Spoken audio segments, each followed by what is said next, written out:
Request the last candidate of the presidency, Mr. Prabhakar Joshi. Mr. Prabhakar Joshi is there. Please welcome Mr. Prabhakar Joshi.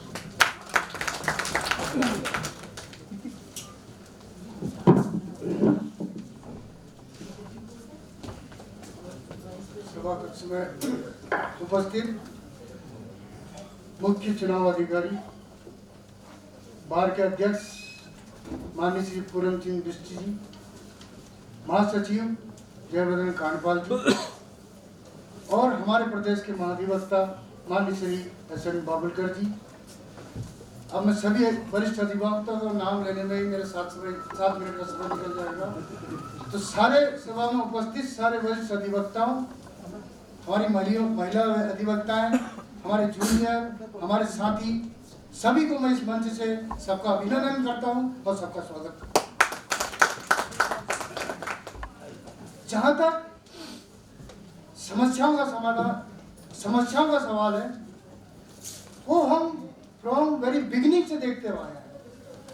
और मैं ये भी कहूंगा, मैं अपनी सारी पुरानी बारों को, फाउंडर बार से लेके और आज तक की बार को मैं धन्यवाद देना चाहता हूं कि उन्होंने हर किसी बार ने अपने स्तर से इस बार को और इस हमारी बार को इस स्थान तक पहुंचाया।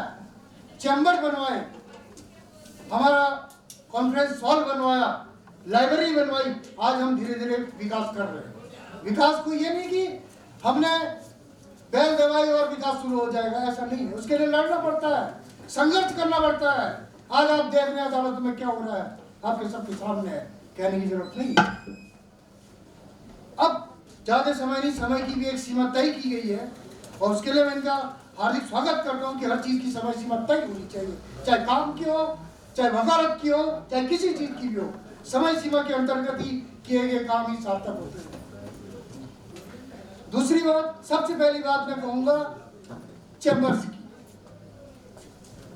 मुझे बड़ा दुख के साथ ये बात कहनी पड़ रही है कि चैम्बर्स की कहानी जो शुरू हुई थी वो हमारे प्रदीप कुमार चौहान साहब की एक रिट हमने दाखिल करी, जिनके साथ 105 अधिवक्ता और जुड़े, उनकी रिट करी गई। उसमें हमारे सारे सीनियर अधिवक्ताओं ने, सारे जूनियर अधिवक्ताओं ने सबको साथ लेके अदालत में रिट करी, जिसपे 21/12/2018 को 20/12/2018 को फाइल किया गया और 21/12/2018 को कोर्ट पे आके उसमें कई ऑर्डर्स पास किए गए। 18 में जब ये रिट पिटीशन दाखिल हो गई तो उसके बाद यहाँ पर कंस्ट्रक्शन का काम भी शुरू हुआ। तो हम लोग बड़े धोखे में रहे कि शायद ये हमारे ही चैम्बर बन रहे हैं। जब पता करने गए तो पता चला कि साहब वो तो कह रहे हैं कि रिकॉर्ड रूम बन रहा है, सर्वेंट क्वार्टर बन रहे हैं। हमने कहा अच्छा, हमसे धोखा, मतलब हमसे अदालतें चलेंगी भाई। बार अगर अदालत के अंदर नहीं जाती है तो कोई जज साहब ऑर्डर करने बैठ के करें। बार हर बार का मेरे कहने का मतलब ये था कि हर बार के व्यक्ति ने उस पर इंटरेस्ट लेना चाहिए। भाई हमको है, सभी सीनियर अधिवक्ताएं हैं। जब 2007-8 में हमको चैम्बर मिले थे, हम भी उस समय चैम्बर को हमको भी उपलब्ध हो गए थे, तो हमारे साथ के जो समकक्षी थे उनको भी उपलब्ध हो गए थे। लेकिन आज परिस्थिति क्या है? परिस्थिति यह है कि जो मेरे साथ वकालत का पेशा शुरू करने के लिए, चाहे डिस्ट्रिक्ट बार में कहो, चाहे हाईकोर्ट में कहो, प्रैक्टिस करने आए थे, आज उनके पुत्र पुत्रियां यहाँ पर प्रैक्टिस करने के लिए आ गई है। उनको देख के दुख होता है मुझे। मैं 20/12/2018 से इस फाइल के पीछे लगा हुआ हूँ। मैं रोज मेंशन भी करने जाता हूँ आप लोगों के सामने है। उसके बाद मैं ऑनरेबल जस्टिस शरद शर्मा जी का इस मंच से शुक्रगुजार हूँ, क्योंकि वो हमारे बीच से गए। उन्होंने के सामने जब मैं समस्या रखी तो उन्होंने कहा बेफिक्र रहिए, मैं बार के साथ हूँ। एक रीजन ऑर्डर पास किया गया और उसमें इनके द्वारा हमारे महाधिवक्ता साहब मौजूद थे कोर्ट के अंदर और उसमें उनसे अंडरटेकिंग ली गई। इंजीनियर को बुलाया गया, उनसे कहा गया अंडरटेकिंग दीजिए, आप कब तक काम शुरू करेंगे? उसने कहा साहब मार्च से काम शुरू करेंगे। हम शांत हो गए, हमने कहा ठीक है, आदेश से कोर्ट का आदेश से करेंगे, लेकिन उनके कानों में जू नहीं रहेगी जब तक कि इनके डंडा ना करो, जब तक हम इसके लिए संघर्ष नहीं करें। हमको इनके पीछे ऐसे लगना पड़ेगा जैसे हम कभी अपने मुकदमे को तैयार करने के लिए रात पर चूसते हैं। इस तरह में अपने चैम्बर के लिए लड़ना पड़ेगा। सब बात हुई, ऑनरेबल जस्टिस शरद शर्मा जी ने इसका उसमें दिया।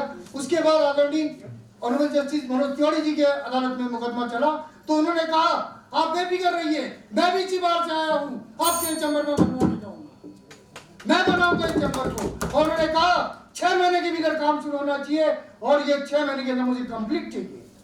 हमने कहा साहब इस मुकदमे को है आप बोर्ड पे रखिए, हर 15 दिन में इसको बोर्ड पे रखिए, आप ही के दिशा निर्देशन पे, आप ही के दिशा निर्देशन पे हम इसके काम को करेंगे और आप ही इस पर मॉनिटरिंग का काम हमारे हाईकोर्ट करेंगी ताकि हमको जल्दी से जल्दी चैम्बर मिले।